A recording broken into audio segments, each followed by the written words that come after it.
City News on TV Rotorua is proudly brought to you by Rotorua Central.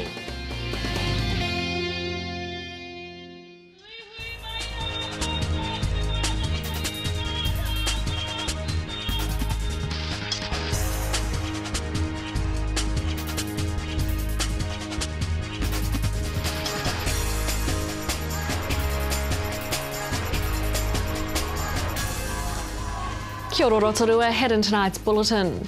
We hear from outgoing Airport Chief Executive Alastair Rhodes about the end of Sydney Direct. Council buildings and surrounds go totally smoke-free, and registrations are open for Crankworks events.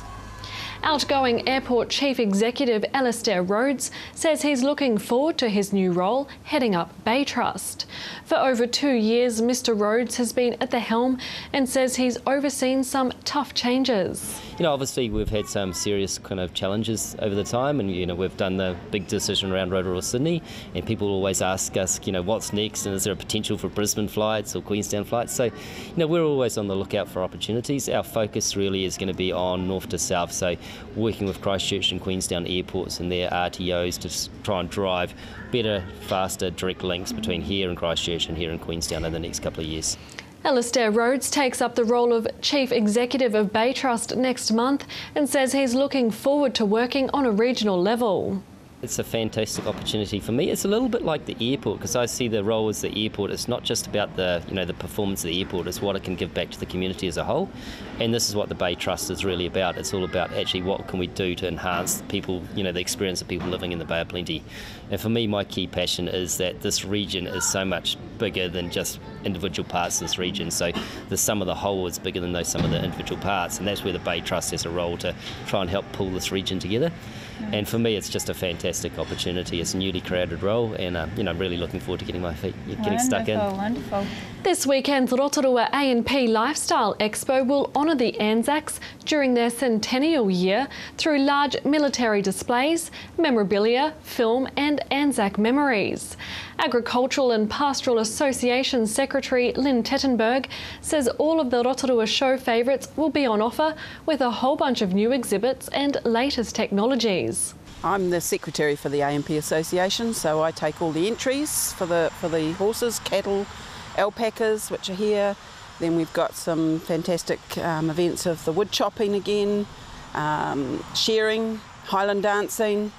And we have Western riding over the other section for those that are interested in something a little bit different. But our main theme is the Anzacs, which is going to be fantastic because we're going to have a great display of the big Defence Force bus for the recruiting, and all the memorabilia of all the different vehicles that have been through the war. So there's going to come down and have a look, and you can probably even get a ride through. They want to take people for a ride to have a close look of what's happening. This is my first year doing all the show, so there's a great number of people. It's just great to see the people come out to see how the country life is a little bit, to experience it. We've also got for little kids to see the miniature horses. They're out there showing. There's goats, dairy goats going to be showing here as well, so it gives the whole variety of farm animals, and as I say, with the cattle as well. And all these people put so much time and effort in to show these animals because they have such a high standard for them. The A&P Lifestyle Expo is on the 24th and 25th of January at the Rotorua A&P Showgrounds, Western Road. Children under 15 are free. Designated smoking areas are being removed from Rotorua Lakes Council facilities to make them totally smoke-free. New smoke-free zones are now in place at the Council's Civic Centre and the Sir Howard Morrison Performing Arts Centre. The zones include the footpaths around these buildings, the Council car park on Arawa Street, and the Band Rotunda and Te Runganga tea rooms in the nearby Government Gardens. Rotorua Lakes Council People and Capability Manager Richard Bird says similar changes will also be implemented at other council facilities throughout the year. In sport tonight, registration for the first two events of the inaugural Crankworks Rotorua has opened, and those lucky enough to secure a spot can expect to ride with the best. Athletes can sign up online through the Enduro World Series and Crankworks websites. Craigworks Rotorua Director Takarura Mutu says athletes can sign up online through the Enduro World Series and Craigworks websites, but they better be quick with spots expected to sell out. Craigworks is the world's largest mountain biking festival and will be here in March and features the best pro athletes as well as competitions, concerts and culture. To your weather update now. Tonight, fine spells with the odd shower clearing, light winds and an overnight low of 13. Tomorrow, Thursday, fine with light winds, a high of 24 and a low of 11. And the outlook for Friday, mainly fine with the chance of showers later, light winds, a high of 22 and a low of 12. In the marine forecast for Lake Rotorua, southeast 15 knots developing in the morning and then dying out in the evening with waves less than half a metre, and it will be fine. Remember, for program listings and other info, or to catch up on city news, you can visit our website tvrotorua.co.nz. Still to come in tonight's show, we check out the latest Shakespeare Outside production of Othello and meet a rising star playing the leading role, and we catch up with fundraiser Sione Paya about his trip around the country.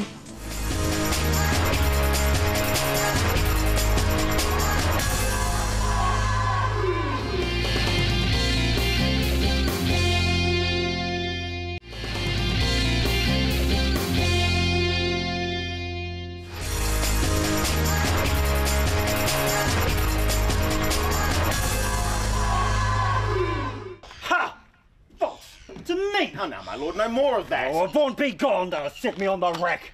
I swear 'tis better to be much abused than to know it but a little. How now, my lord? What sense had I of her stolen hours of lust? I saw it not, I thought it not, it harmed not me. Oh, I slept the next night well, was free and merry. I found not Cassio's kisses on her lips.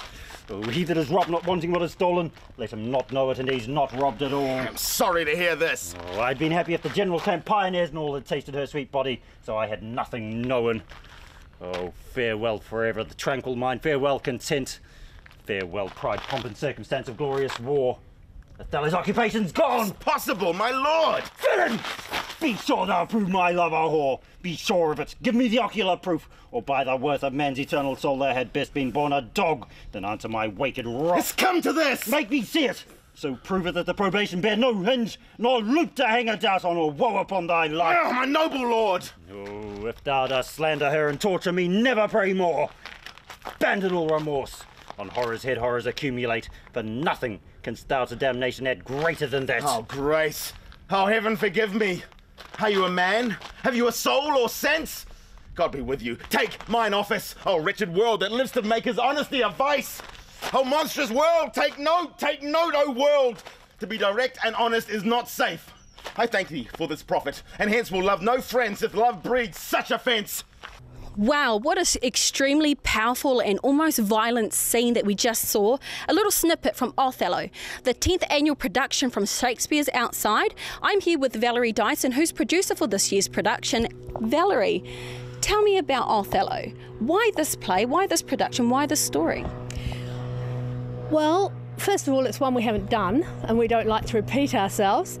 And then the themes within Othello are everlasting. They'll never go away. We're looking at manipulation. We're looking at jealousy.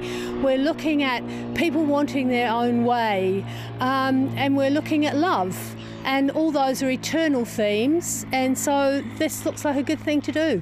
And so what is the storyline about? Well, the storyline concerns Othello, who is a Moor, and he has risen very high in Venice. He is a leader of men, and he has had beside him for a long time a man called Iago. Now, Iago does not get the position that he thought he was going to get, and he is determined that whoever he has to ruin, whoever has to die, he will get what he wants. And so therefore Othello's wife must die. I'm afraid so. And in the beginning, this is what you call a mixed marriage as well. She is white, he is black. The father does not approve. In fact, she has run away to marry him. And so you've already got that tension. Okay. All right. So let's talk about the relevance, because you did touch on it. Some of these themes will just not die. Was it intentional to have a story about the subject you know, because it is relevant to now. Well, I think that what you'll find is that all of Shakespeare's plays are relevant because all of Shakespeare's plays deal with human nature. And human nature doesn't change. It's always the same.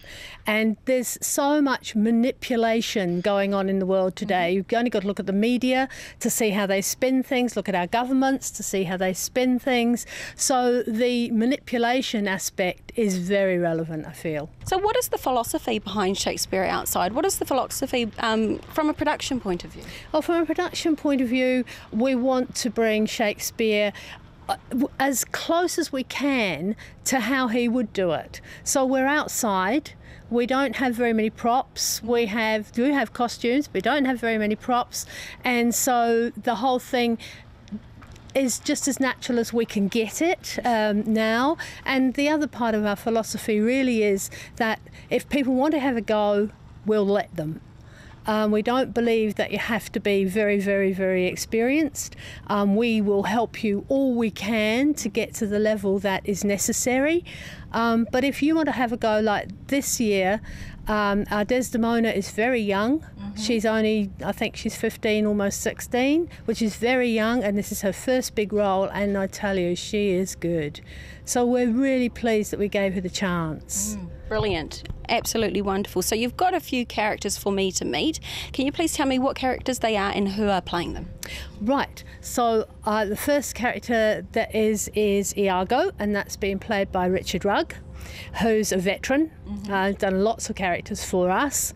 And the other one is Aidan Taipati, and he is playing Othello. And I heard your husband's also in the production as well. Yes, corralled, roped in. Yes, he is. Okay. He's playing Montano, the man who rules Cyprus at the moment. Very nice. Well, I look forward to meeting these gentlemen, so thank you very much for your time. You're very welcome. Thank you.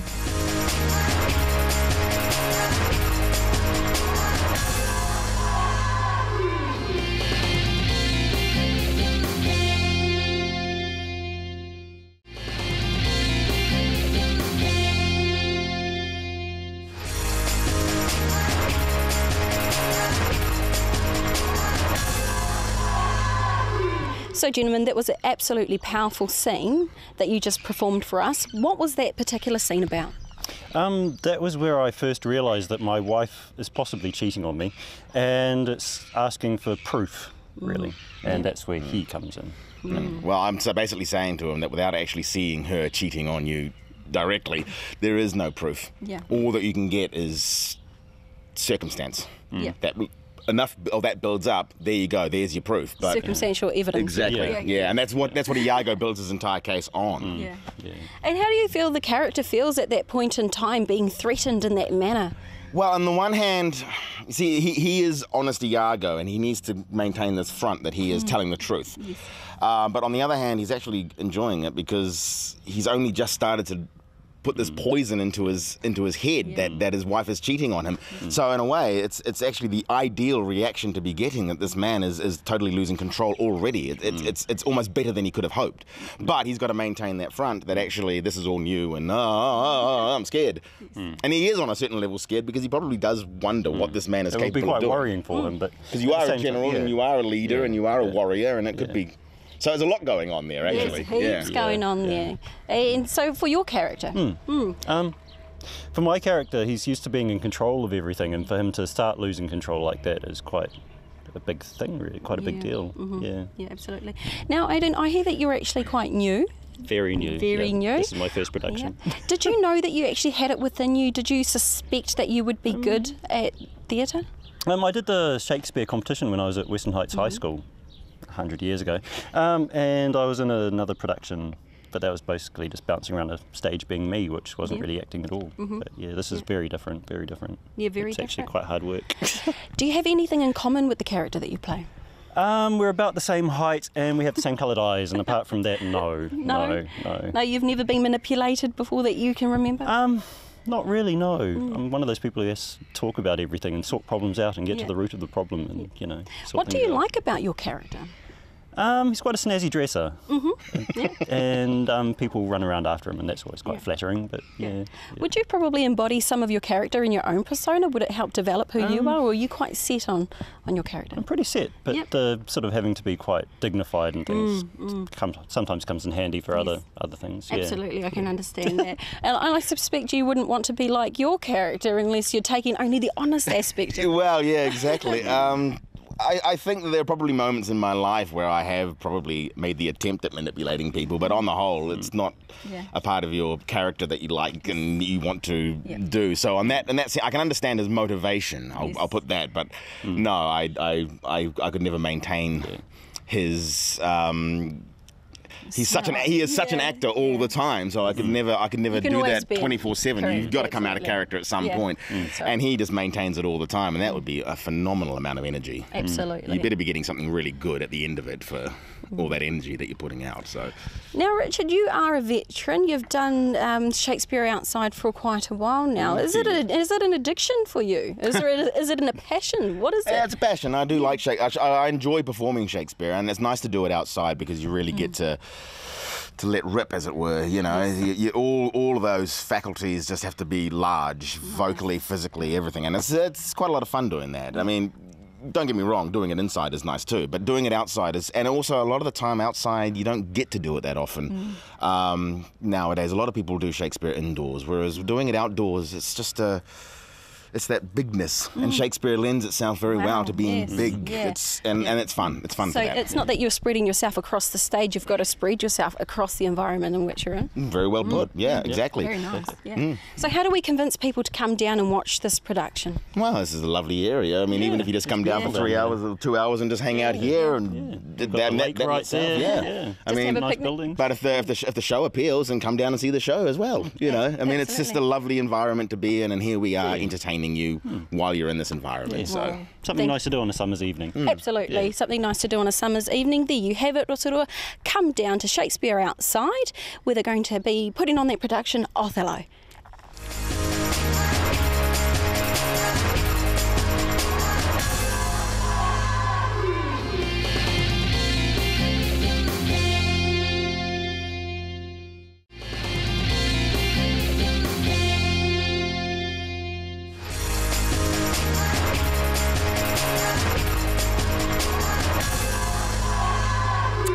Sione Pai has just finished a 30-day run and cycle from Cape Reinga to the Bluff in order to raise money for children's cancer. His cause is Hope for Kids, Hope for All. Sione, it must have been an amazing experience. Cape Reinga to the Bluff in 30 days. How did it all go? Yeah, it went well. I had my moments, quite tough at time, but yeah, it was a good experience. Learn a lot. Now, when I last interviewed you, you know, you were full of ambition, and I managed to keep on track with you over Facebook and noticed that you caught the eye of quite a few media, radio and television. What was that about? Yeah, it was all about raising awareness, you know, what kids with cancer go through. So yeah, it was good, you know, to get the word out there and get everyone to you know, involved and partake in what I was doing out on the road. Well done. And how did the locals react to that? It was awesome, great. I mean, I had great support throughout the whole country, from Cape Reinga all the way to Bluff. People, you know, popped in and said, hey, come on to my house and we'll have dinner. Some gave us fruit, food, everything. Yeah, it's awesome. Wow. Great support. Yeah, that's great. Speaking of support, Alan Sonneman, now he was one of the main, well, he was, your mother, father, sister, brother and parent that whole entire time. So let's talk about his input and influence. Yeah, he was my mum and dad. He did washing, everything. He did cooking for me. So, yeah, I mean, you know, the campaign wouldn't be the same without Alan, I have to say. And for him to be out there and to support me, it was a privilege, to be honest, to be beside a man who is full of knowledge and willing to help me. It was great. So he would have been there to pick you up in some of those harder times. So let's talk about some of them challenges that you would have faced. Yeah, I mean, Alan was there to, you know, pick me up every moment I fell.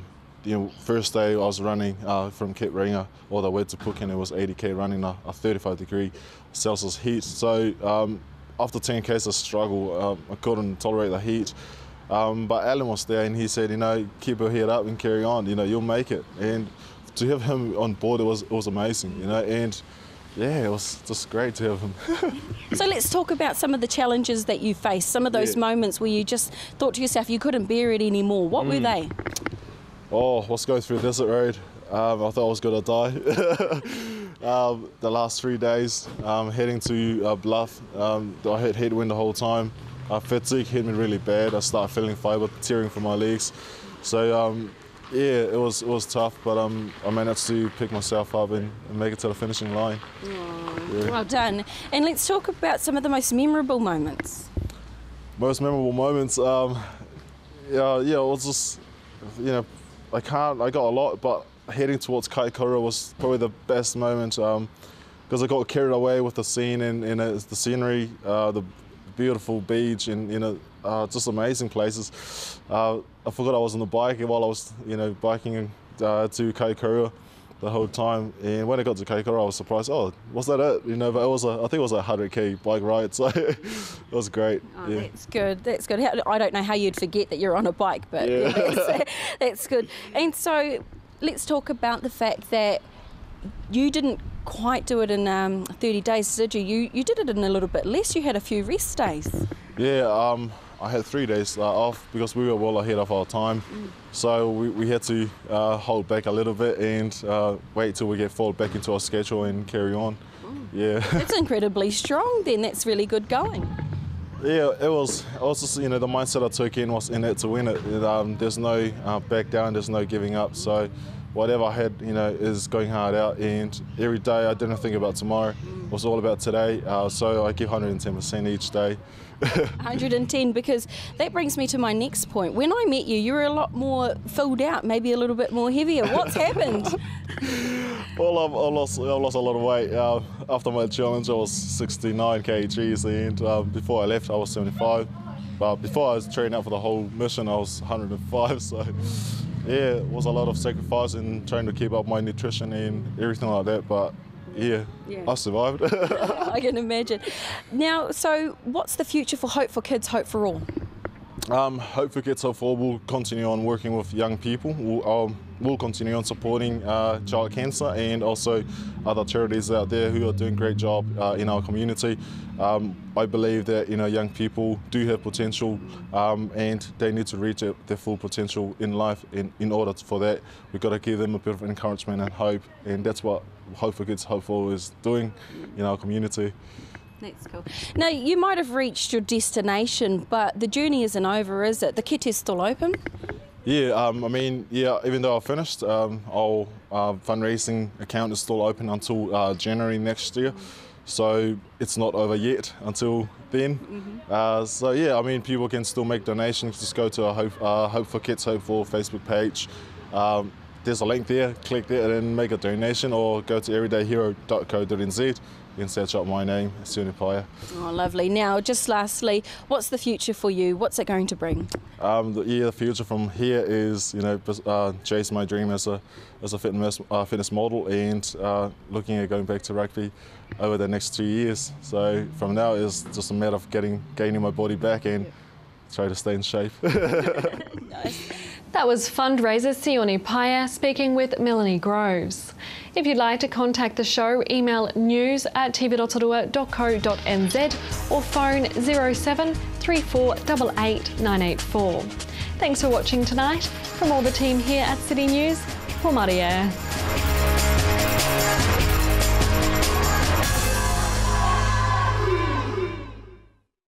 Supporting local content so you can see more of New Zealand on air.